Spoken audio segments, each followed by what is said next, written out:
बिस्मिल्लाहिर्रहमानिर्रहीम। नाचने वाली लड़कियों की नायिका ने मुझसे कहा कि आपने फरमाया था कि आज मूड नहीं, जिसका मतलब है कि आप शराब पीते ज़रूर हैं। इसलिए मुझे उम्मीद है कि आपका मूड बन जाएगा। इसलिए जब भी मूड बने बिला झिझक तलब फरमा लीजिएगा। महफिल का आगाज नीम क्लासिकी गानों से हुआ। यशवंत उस दौरान अपने आधे का यानी शराब का आधा हिस्सा पी चुका था। मैं यशवंत पर कड़ी नज़र रखे हुए था कि उसकी नज़र करम किस तवाइफ पर है। नीम क्लासिकी मौसीकी का दौर खत्म हुआ। इस दौरान तीन नौजवान तवाइफें अपने पैरों में घुंघरू बांधने लगी। यशवंत ने बोतल में बची हुई सारी शराब गिलास में उंडेली और थोड़ा सा पानी मिलाया और घटाघट पी गया। उन तीनों तवाइफों ने तमाम तमाशबीनों के दरमियान आकर फर्शी सलाम किए। अभी वो तबले और सजिंदू के साथ कदम मिला रही थी कि यशवंत ने अपनी दूसरी जेब से एक और आधा यानी शराब निकाली। वो भारत की बनी हुई शराब रिम की एक किस्म थी। क्योंकि बोतल गोल और आधे चिपटे बने होते हैं, इसलिए आसानी जेब में आ जाते हैं।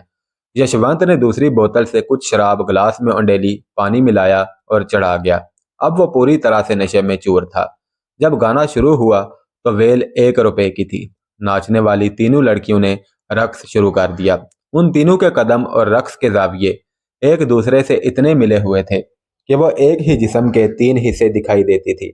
उनके रक्स ने महफिल को गरमा दिया। वेल अब 1 रुपए से 5 रुपए तक पहुंच चुकी थी। मुझे चूंकि वहां यशवंत को अपनी तरफ मुतवज्जे करना और तवाइफों पर अपनी अमारत का रोब भी डालना था, लिहाजा मैंने 10 रुपए की वेल शुरू कर दी। बाला खाने का रवाज होता है कि जो ज्यादा वेल पेश करे उसी के सामने नाचना और नाचते हुए बैठकर वेल लेना होता है।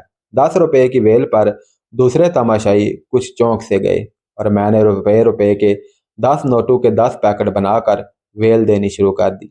लेकिन वेल देने में वक्फा बढ़ा दिया। यही वक्त था जब मुझे first impression is the last impression के मसदाक अपनी अमारत का रोब जमाना था।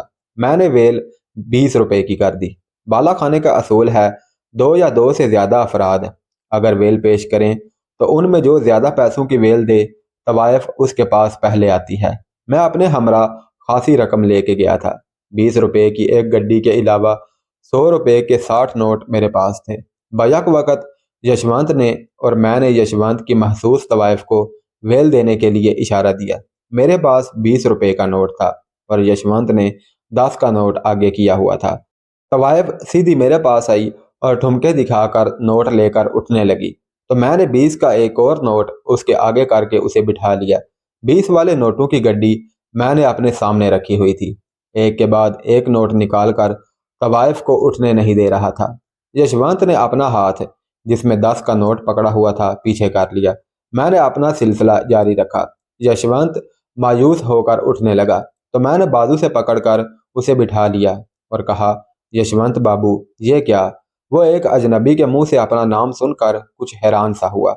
मैंने बेतकल्लफी से अपना एक बाजू उसकी कमर में डालकर उसे अपने करीब कर लिया और दूसरे हाथ से वेल पहले यशवंत के सर पर रखी और फिर उसके माथे और गालों पर रख कर देनी शुरू कर दी। तवाइफ का क्या था, उसे तो नोट इकट्ठे करने थे। मेरी दी हुई वेलें तवाइफ यशवंत के सर और गालों से चुटकियां भर भर कर दे रही थी। शराब के नशे में मदहोश यशवंत ने एक दो बार रस्मी तौर पर मुझे रोकने की कोशिश की, मगर फिर महबूबा के ठुमके और कुर्बत ने उसे बेबस कर दिया। इस दौरान दूसरी 2 तवाइफें मुसलसल नाच रही थी और बेदिली से दूसरे तमाशबीनों की दी हुई वेलें ले रही थी। कुछ तमाशबीन मुकाबले की सकत ना रखते हुए उठकर जा चुके थे। सजिंदू ने भी इस दौरान न्यू धुन शुरू कर दी, लेकिन मैं यशवंत की महबूबा को उसके सामने से उठने ना दिया। अगर मेरी वेल का वक्फा 45 सेकंड भी लगाया जाए तो मैंने यशवंत की महबूबा को 1 घंटा से ज्यादा उसके सामने बिठाए रखा। दूसरी 2 तवाइफें नाच नाच कर बेहाल हो चुकी थी। मेरी गड्डी में सिर्फ 4-5 नोट बाकी रह गए तो मैंने 100 रुपए के 20 नोट नायिका को मुहातिब करके उसकी तरफ फेंक दिए। इससे पहले कि मेरे 4-5 नोट खत्म होते 20 रुपए वाली गड्डियां मेरे सामने रखी जा चुकी थी। नायिका ने अब मुझसे इकट्ठी रकम ऐंठने के लिए रक्स बंद करवा दिया और एक तरह का वक्फा हो गया। नायिका ने सबसे खाने का पूछा तो मैंने सीख कबाब और पराठे मंगवाए। यशवंत ने भी कबाब और पराठे मंगवाए। मैंने 1000 नायिका की तरफ उछालते हुए कहा, کہ میں یشونت اور اس کی محبوبہ کھانا اکٹھے پچھلے کمرے میں کھائیں گے۔ نائکا نے حامی بھر لی۔ ہم تینوں نے پچھلے کمرے میں کھانا کھایا۔ کھانے کے بعد اب محفل کا دوسرا حصہ شروع ہونا تھا۔ یشونت اتنی زیادہ پی چکا تھا کہ لڑکھڑا کر کبھی ادھر گرتا اور کبھی ادھر۔ میں نے نائکا کو کہا کہ ان کی طبیعت ٹھیک نہیں رہی، اس لیے ہم چلتے ہیں۔ یہ کہتے ہوئے میں نے نائکا کو مزید 500 روپے دیے اور یشونت کو سنبھالتے ہوئے نیچے آ گیا۔ میرا ساتھی ریسٹورنٹ میں میرا منتظر تھا۔ میں نے اسے ٹیکسی لانے کو کہا۔ جلد ہی ٹیکسی آ گئی۔ چاوڑی بازار کے پیچھے تنگ گلیوں میں جسم فروشی کا دھندا ہوتا تھا۔ میں نے وہاں ٹیکسی روکی۔ یشونت تو ٹیکسی میں ہی خراٹے بھرنے لگا تھا۔ میں اس گلی میں گیا۔ گلی میں ایک ہیڈ کانسٹیبل اور ایک سپاہی پہرے پر کھڑے تھے۔ میں نے ان کی طلبی نگاہ بھانپ کر 50 روپے ہیڈ کانسٹیبل کی مٹھی میں رکھ دیے۔ اس نے مسکراتے ہوئے مجھے جانے کا گرین سگنل دے دیا۔ میں نے ایک گلی کا ایک سرے سے دوسرے سرے تک چکر لگایا اور ایک جوان اور صاف ستھری عورت کے پاس گیا۔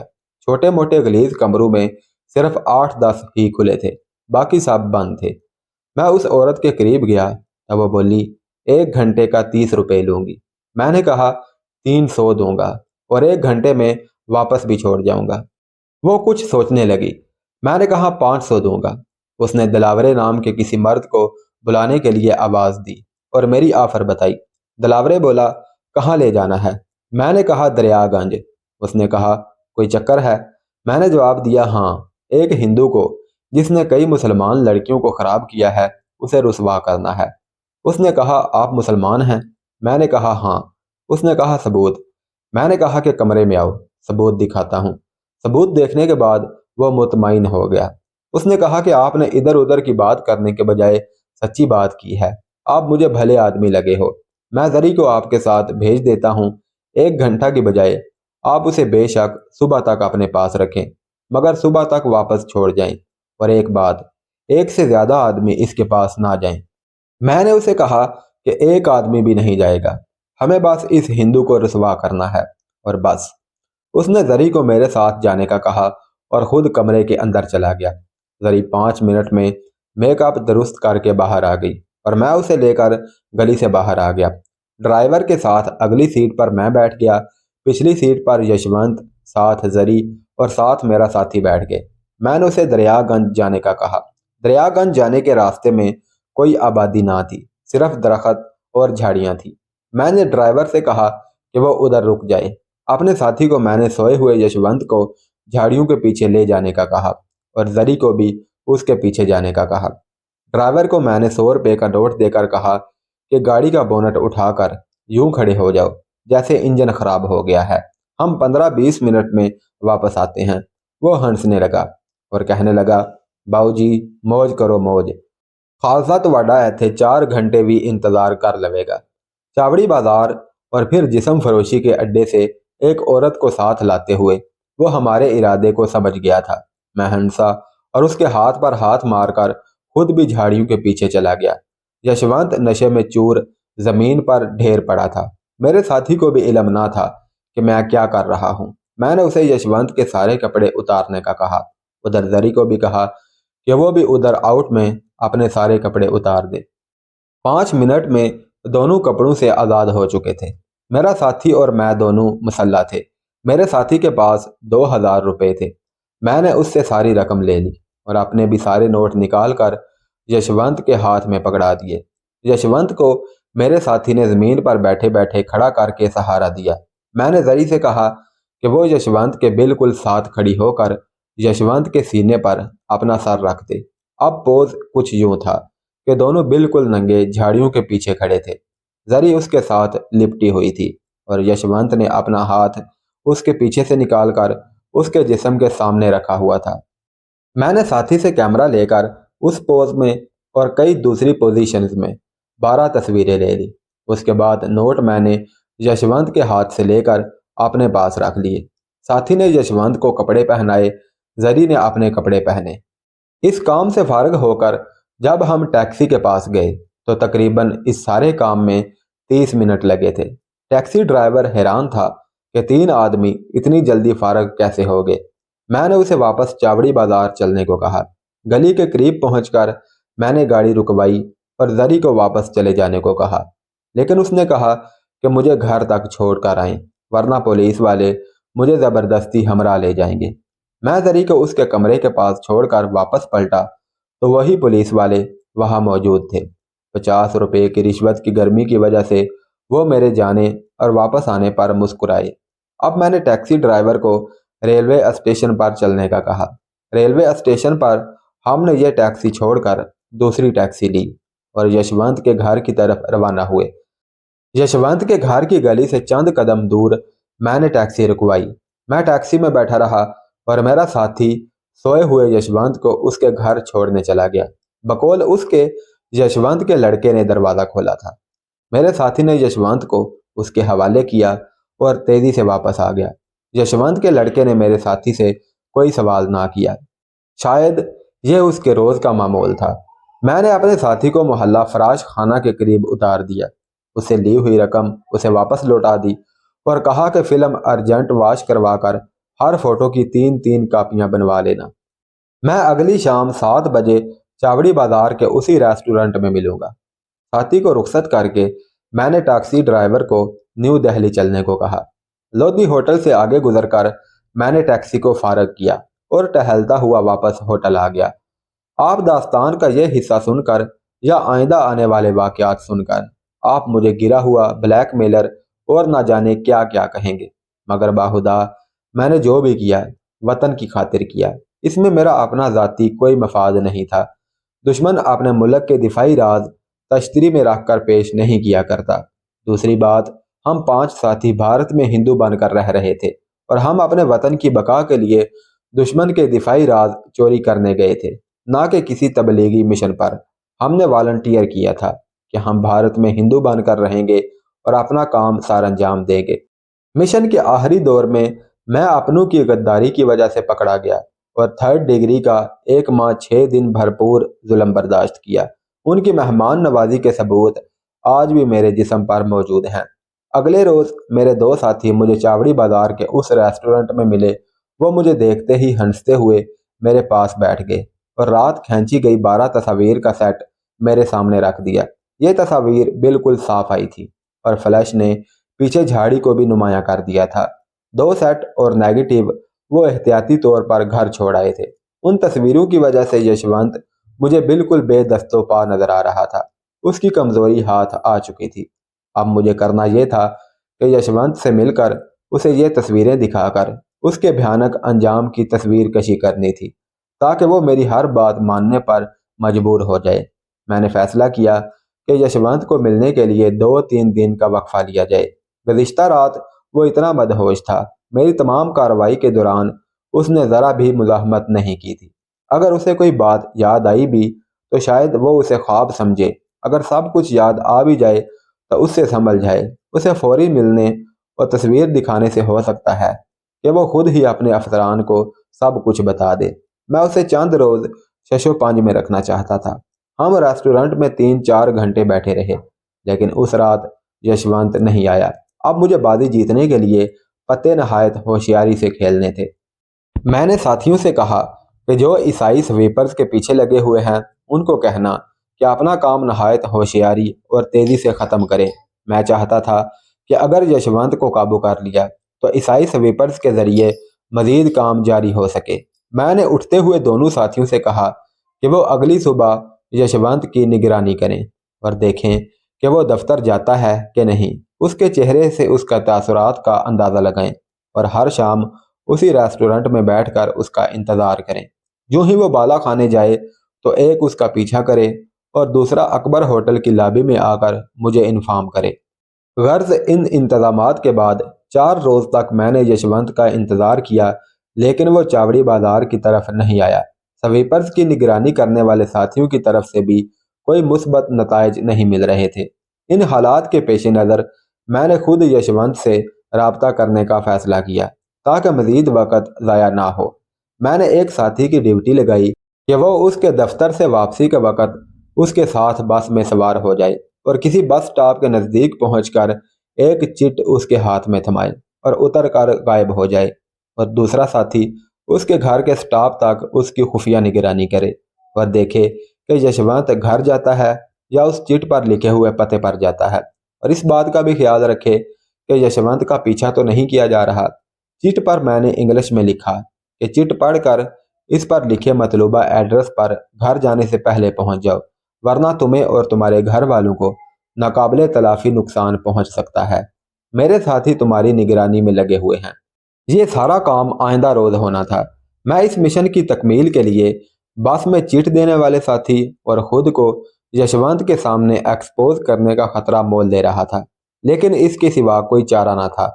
मैंने अपने चारों साथियों के सामने ये तजवीज़ रखी। फैसला तो मैं कर चुका था, उन्हें भी तो रस्मी तौर पर बताना था। सब ने मेरी तजवीज़ मानी, लेकिन एक काम का उन्होंने इजाफा कर दिया।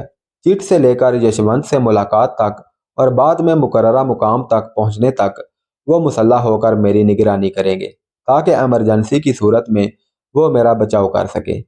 मैंने ये भी मान लिया।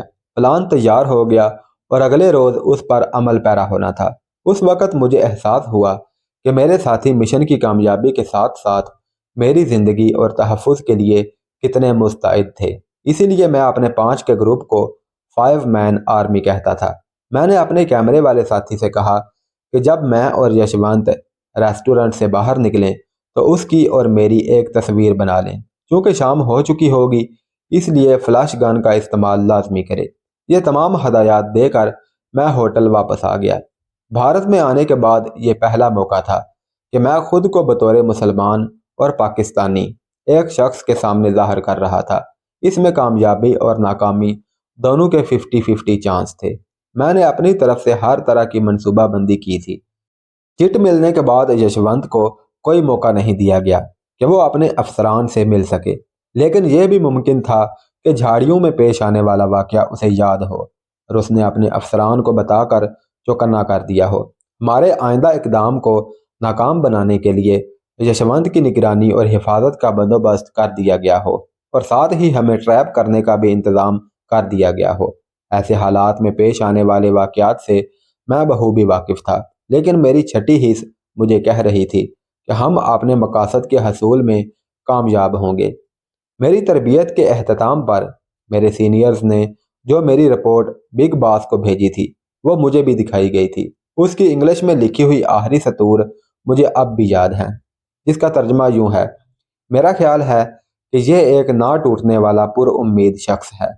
मुझे अपने सीनियर्स के इन अल्फाज की लाज भी रखनी थी, और सबसे ज़्यादा मुझे अपने अल्लाह पर भरोसा और यकीन था कि वो दिलों के भेद खूब जानने वाला है।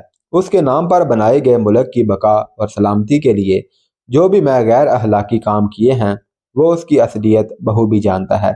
इंशाअल्लाह मुझे कामयाबी ज़रूर मिलेगी। मैंने अगली सुबह यशवंत के घराने, उसकी बेटी और बेटी के आशना, दीगर अफराद और यशवंत की जरी के साथ पिक्चर्स अलग अलग लिफाफे में डालकर रख ली और अपना असलहा लोड किया और फालतू राउंड भी साथ लिए अपने साथियों के पास पहुंच गया। वो भी तैयारियों में लगे हुए थे। मैंने अपने पकड़े जाने की सूरत में चार्ज अपने नंबर 2 के हवाले किया। मेरे साथी कुछ मुरझाए हुए से लग रहे थे। मैंने उनको तसल्ली दी और हंसी मजाक से उनका दिल बहलाया। मैं होटल से अपने हमरा अहमदनगर के फ़ोटो फिल्म और यशवंत की एक्स्ट्रा पिक्चर्स और उनके नेगेटिव भी साथ ले आया था। वो भी मैंने अपने नंबर 2 के हवाले कर दिए। अब मेरे कमरे में कोई ऐसी चीज़ ना थी जो मुझे काबिल मुवाख़ज़ा बनाती। आखिरी हदायत देने के बाद मैंने साथियों से रुखसत चाही। शाम 4 बजे के करीब मैं सराय बैरम खान के उस रेस्टोरेंट में पहुंच गया जहां यशवंत को मुलाकात के लिए बुलाया गया था। थोड़ा ही वक्त गुजरा था कि मेरे 2 साथी भी नजर आ गए। एक के पास एक बैग में कैमरा और फ्लैश गन थी। हम आपस में एक दूसरे से फासले पर एक छप्परनुमा चाय खाने में बैठ गए। जल्द ही बेरा वो साथी भी आ गया जिसने बस में यशवंत को चिट देनी थी। वो इस चाय खाने के करीब खड़ा हो गया और इशारे से मुझे अपने करीब बुलाया। मैं टहलता हुआ उसके पास से गुजरा तो उसने कहा कि बस में यशवंत को चिट देने के बाद बस में इतना रश होने की वजह से यशवंत उसे देख नहीं सका और उसी रश में वो बस से मुसाफिरों के साथ नीचे उतर आया और दूसरा साथी बस में यशवंत की निगरानी कर रहा है। मैंने उसे बताया कि 2 साथी पहले ही आ चुके हैं और अब यशवंत और चौथे साथी का इंतज़ार है। अब हम सब उम्मीदों पहम की कैफियत में यशवंत का इंतज़ार कर रहे थे। اور دل ہی دل میں اس گفتگو کا اعادہ اور اسے مزید پر اثر بنا رہا تھا جو میں نے یشونت سے کرنی تھی۔ اسی گفتگو پر ہمارے اس مشن کا دار و مدار تھا۔ میں چاہتا تھا کہ یشونت کو ہمارے ساتھ تعاون نہ کرنے کا وہ بھیانک دور شروع کروں گا جو اس ہوٹل سے شروع ہو کر اس کے سارے خاندان کو لے ڈوبے گا، اور اگر وہ تعاون کرتا ہے تو پھر اس کی حفاظت اور مالی لالچ دے کر اسے اپنے راستے پر چلانا ہے۔ قریب 6 بجے اسی ہوٹل میں سے گزرتے ہوئے میرے ساتھی نے سیٹی بجائی۔ میں نے اس کی طرف دیکھا تو اس نے ہاں میں سر ہلایا۔ یہ یشونت کی آمد کی اطلاع تھی۔ شام کے ڈھلتے سائے میں نے مردہ قدموں سے یشونت کو ریسٹورنٹ میں داخل ہوتے دیکھا۔ اس کے کچھ فاصلے پر میرا وہ ساتھی جو اس کے تعاقب میں تھا نظر آیا۔ میں چھپر ہوٹل سے اٹھا اور اس ساتھی کے قریب سے گزرا۔ اس نے سرگوشی میں کہا کہ یشونت گھر سے بہت پہلے ایک سٹاپ پر اتر کر سرائے بیرم خان کی بس پر سوار ہو گیا تھا۔ میرا ساتھی بھی اسی بس میں سوار ہوا۔ کوئی نگرانی نہیں ہو رہی تھی۔ سب اوکے کی رپورٹ کے بعد میں ریسٹورنٹ کی طرف گیا۔ ریسٹورنٹ میں یشونت کونے کی ایک میز پر بیٹھا ہوا تھا۔ پریشانی اس کے چہرے سے عیاں تھی۔ میں جب اس کی میز کے سامنے گیا تو اس نے مجھے دیکھا تو یکدم چونک گیا۔ اس کی گھبراہٹ اور بڑھ گئی اور اسی گھبراہٹ میں پانی کا گلاس اس کے ہاتھ سے گر گیا۔ میں یشونت کے ساتھ والی کرسی پر بیٹھ گیا اور ویٹر کو 2 کافی اور سنیکرز لانے کو کہا۔ یشونت اپنی گھبراہٹ میں نمستے اور رسمی کلمات بھی بھول گیا تھا۔ وہ میری آنکھوں میں آنکھیں ڈالے دیکھتا جا رہا تھا۔ میں نے کہا، یشونت بابو، میں نے ہی آپ کو یہاں بلایا ہے اور آپ سے کچھ اہم باتیں کرنی ہیں۔ یشونت نے مجھے ٹوکا اور کہا کہ آپ وہی ہیں نا جو اس روز بالا خانے میں میرے ساتھ بیٹھے تھے؟ آپ کا نام کیا ہے؟ میں نے ذرا تحکمانہ لہجے میں کہا کہ دیکھو یشونت، جب میں بات کر رہا ہوں تو مجھے مت ٹوکو۔ یہ سمی کا بالا خانہ نہیں ہے۔ میری باتیں دھیان سے سنو اور مجھے اپنے فیصلے سے آگاہ کرو۔ وہ حیران اور سراسیمہ مجھے دیکھا جا رہا تھا۔ میں نے ایک ایک کر کے اس کے لڑکے اور لڑکیوں کی تصاویر اس کے سامنے رکھ دی اور ان کے نام بھی بتا دیے۔ پھر اس کی لڑکی کے سکول اور اس کے آشنا کی تصویر بھی سامنے رکھ دی۔ ان تصاویر کو دکھا کر میں اس کا رد عمل دیکھنا چاہتا تھا۔ اس سے پہلے کہ وہ کچھ بولتا، میں نے کہا، مسٹر یشونت، میں تمہارے گھر والوں کے بارے میں تم سے زیادہ جانتا ہوں۔ اتنا تم بھی نہیں جانتے، اور تمہارے بارے میں ایک خاص بات اور۔ یہ کہہ کر میں نے جھاڑیوں والی 12 تصاویر اس کے سامنے رکھ دی۔ یشونت ایک ایک تصویر دیکھتا جاتا اور اس کی پریشانی اور گھبراہٹ بڑھتی جاتی۔ آدھی تصاویر ہی دیکھ کر وہ حوصلہ ہار بیٹھا۔ اس کی پیشانی پسینے سے بھیگ چکی تھی اور اس کا جسم کانپ رہا تھا۔ میں نے تصاویر اس کے سامنے سے اٹھا لی۔ یشونت بولا، بھگوان کی قسم، میں اس عورت زری کو بالکل نہیں جانتا۔ وہ لڑکھڑاتی ہوئی زبان میں کہہ رہا تھا، میں تو غریب آدمی ہوں، سرکاری دفتر میں ملازم ہوں۔ پھر بھی بتائیں آپ کی ڈیمانڈ کیا ہے؟ وہ سمجھ رہا تھا میں رقم وصول کرنے کے لیے اسے بلیک میل کر رہا ہوں۔ میں نے اسے تحکمانہ لہجے میں کہا کہ اگرچہ میں تمہارے متعلق سب کچھ جانتا ہوں، مگر تمہارے منہ سے سننا چاہتا ہوں۔ جس دفتر میں تم کام کرتے ہو وہاں تم اپنے ڈپارٹمنٹ اور پوزیشن کے متعلق بتاؤ۔ اس نے کہا کہ وہ جنرل ہیڈ کوارٹر میں کاپنگ ڈپارٹمنٹ میں سپریڈنٹ ہے۔ تو پھر اس تنخواہ میں بالا خانوں کی عیاشیاں کیسے کرتے ہو؟ میں نے پوچھا۔ تو وہ بولا، گھر کا خرچہ تو میری بیٹی جو ٹیچر ہے وہ چلاتی ہے، باقی بچے جو پڑھتے ہیں ان کی فیس میں ادا کرتا ہوں۔ وہ گڑ گڑا کر بولا، میں غریب آدمی ہوں، مگر پھر بھی آپ اپنی ڈیمانڈ بتائیں۔ ساتھ ہی اس نے پوچھا کہ کیا آپ ملٹری انٹیلیجنس کے آدمی ہیں؟ میں نے کہا کہ ایک طرف تم مجھ سے میری ڈیمانڈ جاننا چاہتے ہو اور دوسری طرف میری شناخت بھی جاننا چاہتے ہو۔ میں نے اسے زوردار لہجے میں کہا، یشونت، میں یہاں تمہارے سوالوں کے جواب دینے نہیں آیا۔ تم چاروں طرف سے گھر چکے ہو۔ تمہاری یہ تصاویر، ساتھ ہی میں نے تصاویر نکال کر اس کے سامنے میز پر رکھ دی، تم کو تباہ و برباد کر سکتی ہیں۔ تم اپنی زندگی کا بقیہ حصہ جیل میں گزارو گے۔ اس عورت کے ساتھ ہاتھ میں نوٹ پکڑے تمہیں جیل میں ساری زندگی چکی پیستے گزارنے کے لیے کافی ہیں۔ تمہاری اولاد، تمہارے رشتہ دار جب تمہاری زندگی کا یہ گھناؤنا رخ دیکھیں گے تو تم پر لعنت بھیجیں گے۔ تمہاری لڑکیاں بن بیاہی رہ جائیں گی اور بالآخر بھاگ جائیں گی۔ تمہاری ٹیچر بیٹی کو فوراً نوکری سے نکال دیا جائے گا، اور سب سے اہم اور بڑی بات، اگر تم نے میرے ساتھ تعاون نہ کیا तो तुमको इस रेस्टोरेंट से बाहर निकलते ही गोली मार दी जाएगी। गोली का सुनकर यशवंत थर थर कांपने लगा। मैंने कहा कि यह इलाका मुसलमानों की अक्सरियत का है, यहाँ तुम्हारी लाश तक गायब कर दी जाएगी। दफ्तर से निकलकर यहाँ आने तक का तुम्हारे मुतल्लिक किसी को इल्म नहीं है। अपनी बातों का रद्द अमल देखने के लिए मैं जरा रुका। यशवंत की हालत दीदनी थी, ऐसे लगता था कि उसे अभी हार्ट अटैक हो जाएगा। वो कांपते हुए इधर उधर देख रहा था कि अभी किसी तरफ से गोली ना आ लगे। जब मैंने देखा कि घबराहट से उसके दिल की धड़कन ही ना बंद हो जाए, तो मैंने उसे पानी का गिलास दिया। पानी पीकर भी उसकी घबराहट कम नहीं हो रही थी। मैंने कहा, देखो यशवंत, अगर तुम ताउन नहीं करोगे तो तुम्हारे साथ ये सब कुछ हो सकता है। अगर ताउन करोगे तो तुम्हारे साथ कुछ भी नहीं होगा, बल्कि उल्टा तुम्हारी माली और दीगर इमदाद भी की जाएगी। वो फौरन बोला, बताएं, मैं आपके साथ क्या क्या ताउन कर सकता हूँ। यशवंत ब्रेकिंग पॉइंट पर तो आ ही चुका था। अब मैं मजीद उसे झटके देना चाहता था। मैंने कहा, सबसे पहले ये बताओ कि किस हद तक ताउन कर सकते हो। मैं दोबारा कहता हूँ, मुझसे सवाल नहीं करना, बस मेरे सवालात का जवाब देना है। तुम कॉपिंग ब्रांच में सुपरिटेंडेंट हो। तुम्हारे पास हेडक्वार्टर से भेजी जाने वाली डाक के अलावा बाहर से आने वाली डाक की कापियां भी होती हैं। उसने इस बात में सर हिलाया। मैंने पूछा कि अमूमन कितनी डाक रोजाना तुम्हारे पास आती है और कितनी जाती है। और याद रखना, मुझे तुम्हारे दफ्तर में आने और जाने वाली डाक की तादाद का इल्म है। सिर्फ ये देखने के लिए कि तुम कितना सच बोलते हो, ये बातें तुमसे पूछ रहा हूँ। यशवंत में अब कुव्वत मुदाफत ना रही थी। मैंने कहा कि तुम्हारी जिंदगी का दारोमदार तुम्हारे सच बोलने और हमारे साथ ताउन करने पर है। हिंदू अगर किसी बात से ज्यादा डरता है तो वो मौत है।